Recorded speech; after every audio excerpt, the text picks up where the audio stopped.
I'm Siddhant. Welcome to Speed Math and CS. I'm the teacher for APCSP, and since you guys have not been showing up, I'm just going to give you a brief rundown of the first two lessons, and I'll post the homework in this server over here in class reminders. So, yeah, let's get started.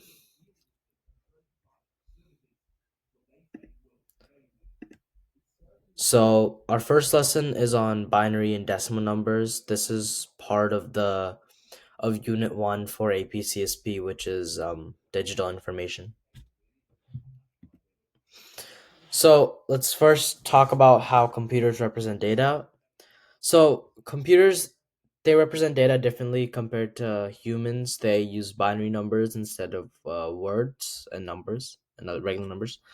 So binary number is either 0 or 1, and each number represents one bit, and 8 bits make up 1 byte.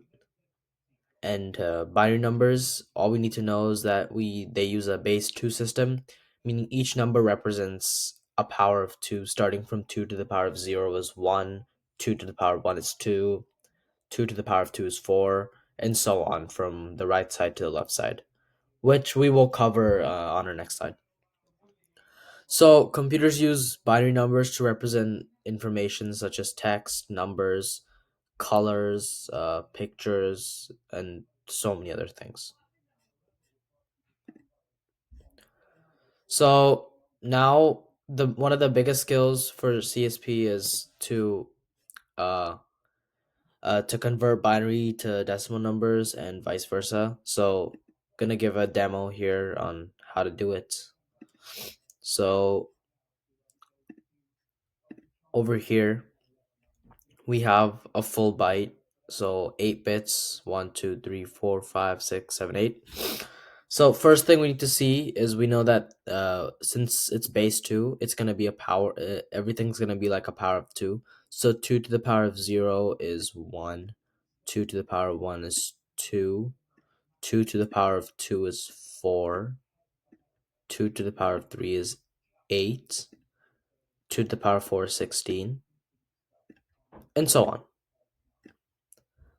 So basically, what we do is we don't need to focus on the zeros. We just need to focus on adding the ones together, and that will get us our the decimal number. So over here, it's just gonna add 2 because there's a 1 here, plus 4, plus 8, plus 16. So that's gonna get us our full decimal number.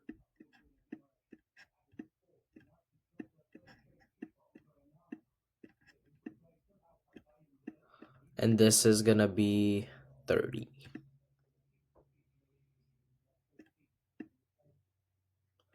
So this one, it's the same thing. 2 to the power of 0 is 1, plus 2 to the power of 2 is 4, 5. So, okay, I'll let me write it down for you guys. So 1 plus 4 plus 16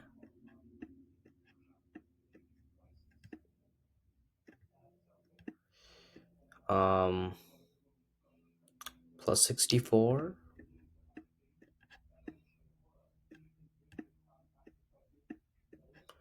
equals to 5 plus 21 plus 64, which is 85.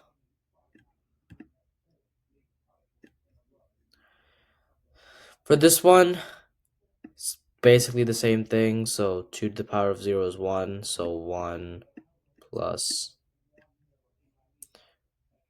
2 plus 4 because 2 to the power of 2 plus 8 plus because it's 2 to the power of 3, not plus 2 to the power of 4, not plus 2 to the power of 5, plus 2 to the power of 6, and plus 2 to the power of 7. So 2 to the power of 6 is 64, and 2 to the power of 7 is 128. So then we just add the numbers up. 4 plus 1 is 5. 5 plus 8 is 13. 13 plus 64 is 77. And 77 plus 128 is... Uh, it's going to be 1 second.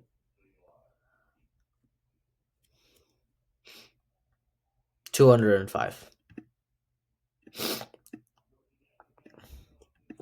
But looks like that's all you need to do to get binary numbers to decimal numbers. It's a very basic skill you're going to need on the AP test, because there are going to be problems, like word problems about this, and you're going to have to know a bit of application. For now, we're just converting binary to decimal numbers because that's a basic skill. So it's going to be 1 plus, not 2 to the power of 2, not 2 to the power of 1, not 2 to the power of 2, not 2 to the power of 3, not 2 to the power of 4, not 2 to the power of 5. So 2 to the power of 6 and 2 to the power of 7. So 64 and 2 to the power of 7 is 128. Then we have 128 plus 65, which is equal to 193, right? Yeah, 193.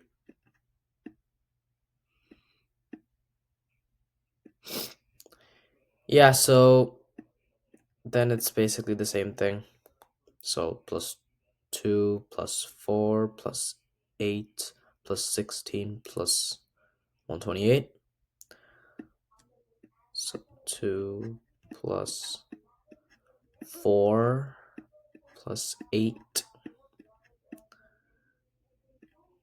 plus 16 plus 2 to the power of 7 over here, which is 128.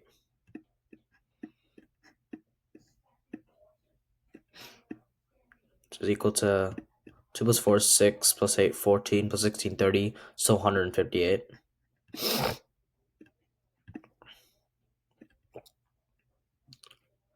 So that's how you basically convert binary to decimal numbers. So now we need to do the opposite. So converting decimal numbers to binary numbers. So if you can do binary numbers to decimal numbers, this is also pretty easy. It's just backtracking, but there's a bit of logic involved. So here we know that 2 to the power of 5 is 32, right?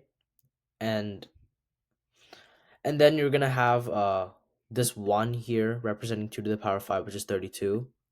But if you cannot just have 1 1, otherwise this is going to represent 1 as a binary number, which is not what we want. So we're going to need to add zeros to the right side. So a 0 for representing 2 to the power of 4, which is not there. 0 to representing 2 to the power of 3. 0 representing 2 to the power of 2. 0 representing 2 to the power of 1. And 0 representing 1. So we can double check this by just converting this back to decimal. So not plus 1, not plus 2, not plus 4, not plus 8, not plus 16, so plus 32. So that we know this is the answer for 32. For 65, we know that the closest power of 2 to 65 is 64, and it's also less than that. So 2 to the power of 6 is 64, so we need 1 over that. Then 0 for 2 to the power of 32, because, 2 to the power of 5, which is 32, because that'll make the number greater than 65, which is not what we want. So then 0 for 2 to the power of 4, 2 to the power of 3, 2 to the power of 2, 2 to the power of 1. And then finally for the 1, we need to add a 1 there, because 64 plus 1 is 65. This one, pretty simple. 2 to the power of 4 is 16, so we know we need a 1 there. Then 0 is for 2 to the power of 3, 2 to the power of 2, 2 to the power of 1, and 1 because there's no other number that needs to be added to 16. For 17, it's literally the same thing what we just talked about. So 1 for 2 to the power of 4, 0, 0, 0, and a 1 here, because 16 plus 1, this is just 16, right? So now this gets a bit complicated, but logic stays the same. So 2 to the power 5 is 32, which is close enough to 39. So we can put this here, 1. Then 0 for 2 to the power 4. 0 for 2 to the power 3, because we don't want 40 or higher. 1 for 2 to the power of 2. 1 for 2 to the power of 1. And 1 for 1. Because this total equals 7. And this equals 32. So you can double check here. 1 plus 2 equals 3 plus 4, 7. Not plus 8, not plus 16, plus 32. 7 plus 32 is 39, which is what we have here. For this one, you have to add a bit more numbers. So 2 to the power 5 is the closest, so 32. 2 to the power 4 is 16. We need to add that. So we're up to 48. 2 to the power 3 is 8. So 48 plus 8 is 56. 2 to the power 2 is 4. 56 plus 4 is 60. We have a 0 for 2 to the power of 1, but we have a 1 for the first one. This is what gets us 61.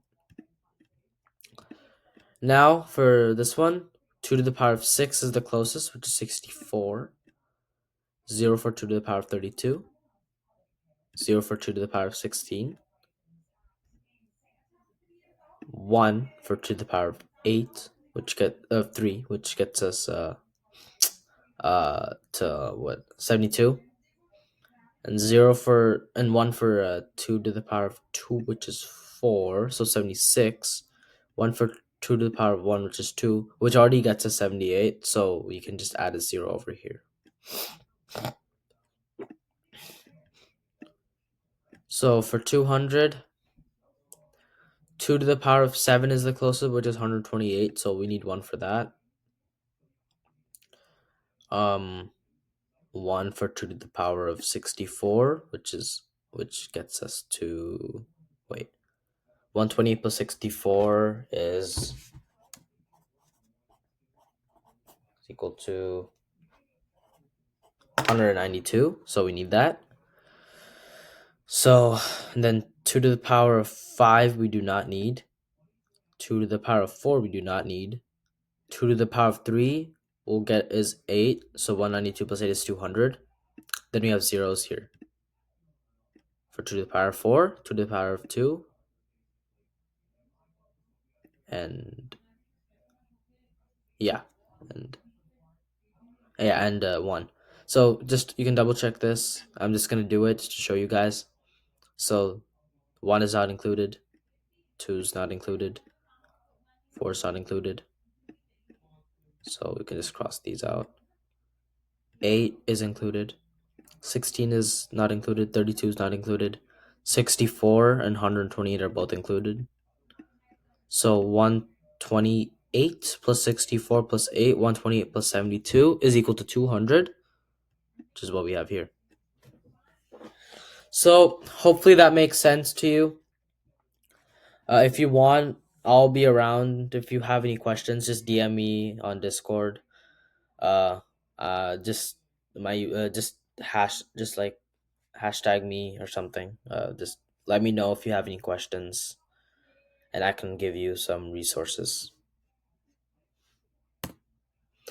Okay, so our next topic is hexadecimal or hex, which is base 16. So the number system for hexadecimal or hex is a little bit different compared to the regular decimal system. So the numbers go from 1, 2, 3, 4, 5, 6, 7, 8, 9. And numbers 10 through 15 are replaced with A, B, C, D, E, and F. So A is 10, B is 11, C is 12, D is 13,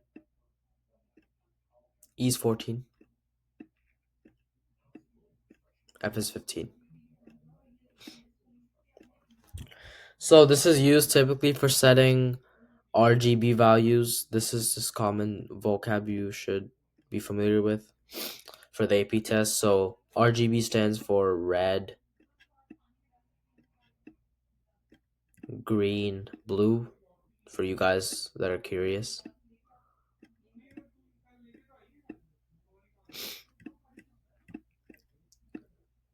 And basically, you can assign different values to red, green, and blue.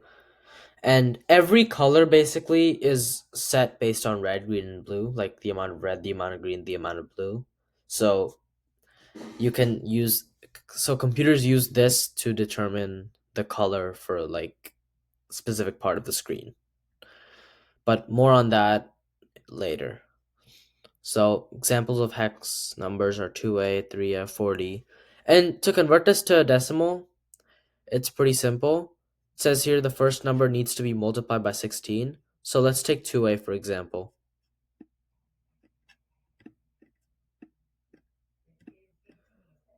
This is going to be multiplied by 16 always. So 16 times 2 is 32. Then add this number, which is just this number itself. And we know that A is 10. Then we get 42. So 42 is this number in decimal. So yeah, like we just did, add you just add these two numbers together to find the decimal slash base 10 number. So that's basically what we're gonna practice on our next slide. So let's convert the hex numbers to the decimal.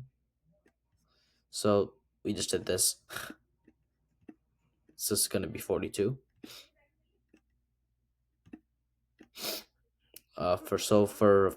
For this one, this is also a hex number. Don't get fooled by it. This is a hex number because it said so over here. So I know this looks like a regular number, but just know it's a hex number if they stated in the instructions. So on the AP test, it's not only important to be able to do these, but it's also important for you to read the problem and think about it and think about the solution. Okay? So make sure you pay attention. So 16 times 4 is 64 plus 2 to 66. Same thing here. 16 times 3 is 48. And B is represented as 11. So 48 plus 11 is 59. So for 23, same thing. 16 times 2 is 32.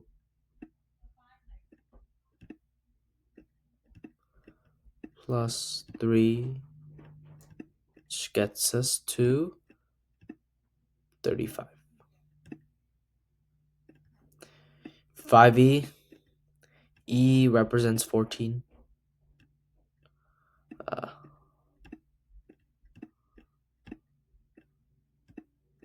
so 16 times 5 is 80, plus 14, which is 94.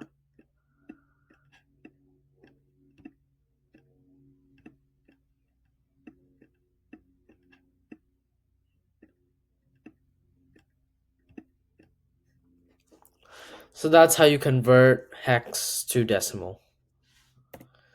So a bit more in vocab. So ASCII values are like how we encode characters like letters, numbers, symbols in computers and computer science. So one character is considered a byte. And the main thing that you need to know is that ASCII values are sequential. Always remember this. So for example, if A is 65, then B is 66, and so on. You do not need to memorize the ASCII table. Let me just get that out of the way right now. You do not need to memorize this for the AP test. You'll be given an ASCII table for like certain values in some of the questions, and then you're gonna have to figure out the ASCII value for like another letter or something. But you do not need to memorize this. Only thing you need to know is that ASCII values, like I said earlier, are sequential.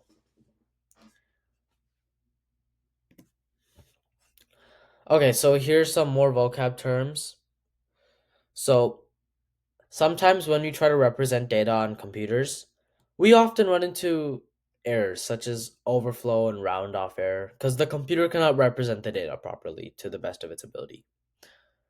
So, an overflow error is, for example, when a number is too large to be represented in a limited number of bits.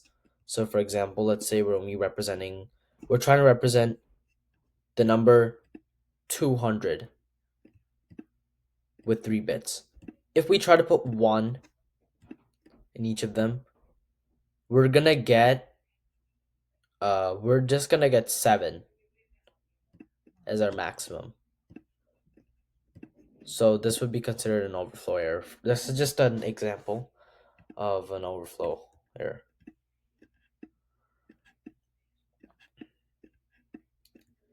So for a round off error,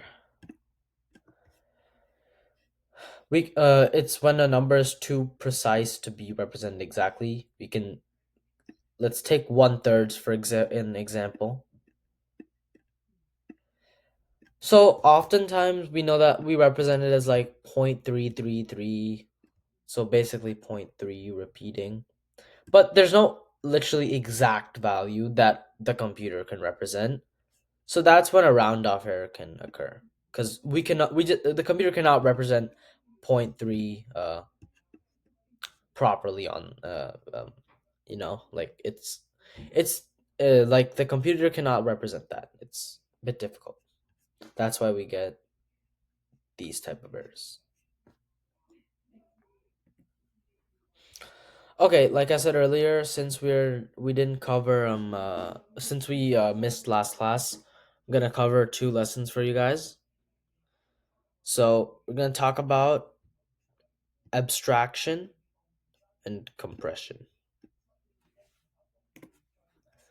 So abstraction, let's talk about abstraction and data. So what abstraction is creating a simplified model of something that is more complex. And you can think of this as like with pictures, we focus on like a specific point in the picture, whether it's the center, the top left, the top right, it doesn't matter.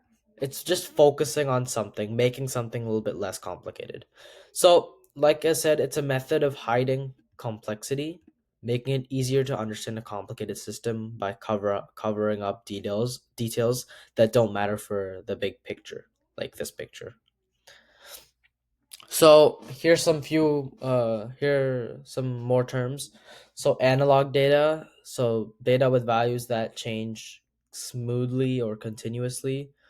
So like live music with like the beats getting louder or the beats getting softer. Paint, colors, or someone's position over time because someone can't just like jump from like one position to another like far away.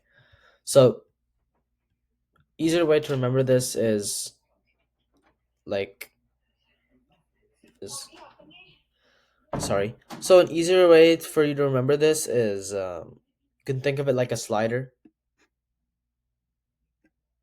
as in like you can move this value on different locations based on your desire.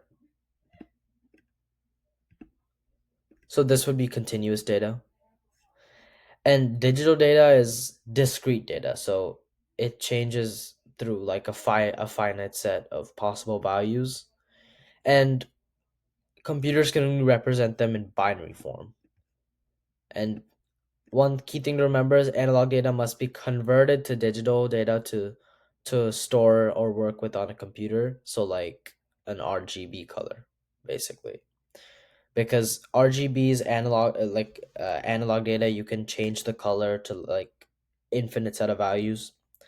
But in order for the computer to understand it, it needs to be converted to binary numbers, so the computer can represent it and work with it.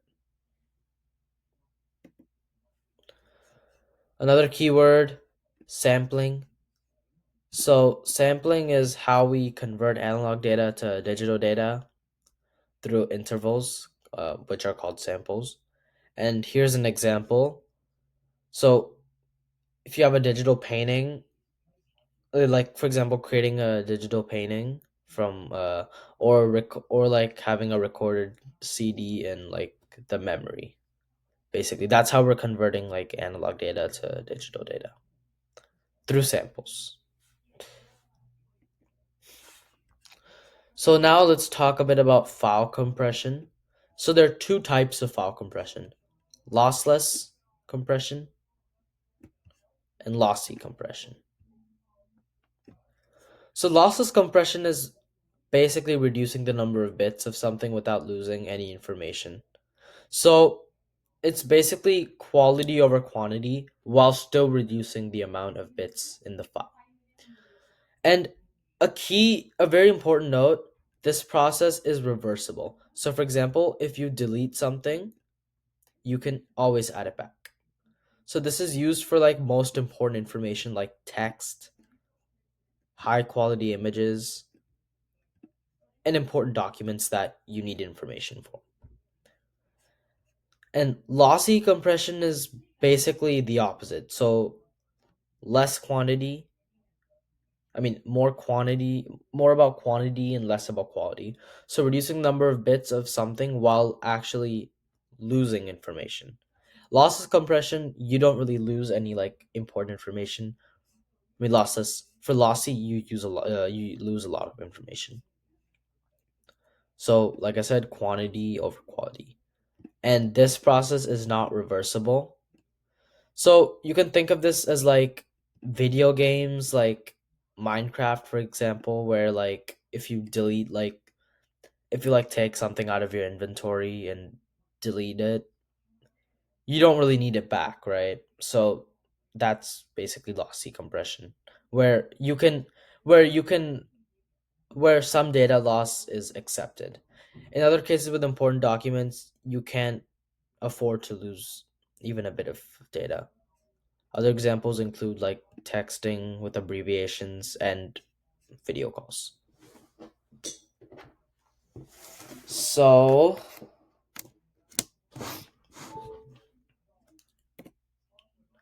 another thing is intellectual property.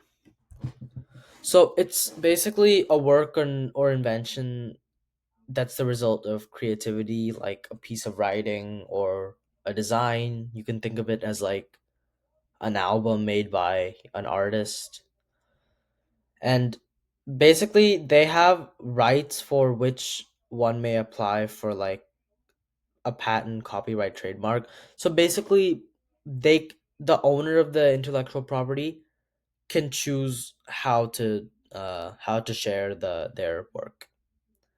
And copyright is basically like how they can distribute it. And the author reserves all rights to copy or modify their creations, and they need to specifically license their work to be shared or used by others. Otherwise, they cannot be used. So Creative Commons is a collection of licenses that enable free distribution only when the author or the user wants to give people the right to share, use, and build upon a work that they have created. Okay, so let's do some practice problems. Yeah, so over here, which of these values can be stored in a single bit? So this cannot be stored in a single bit. 10, you're gonna that cannot definitely not be stored in a single bit. 4 cannot. So the correct answer is 1, because you don't need 1 bit. You just write 1, like we talked about earlier. So how many bits are in 2 bytes? We know that 1 byte has 8 bits, so 8 times 2 is 16.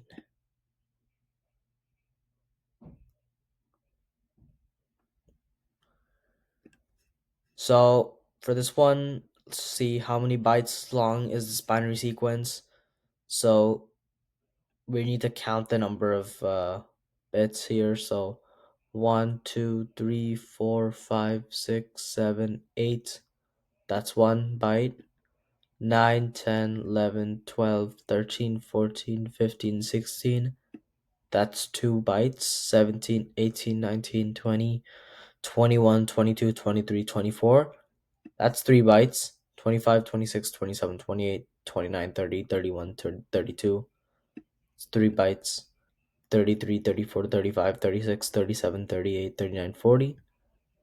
That's 4 bytes. So, oh, sorry. This is the first byte. This is the second byte. This is the third byte. This is the fourth byte. This is the fifth byte. So they are total 5 bytes.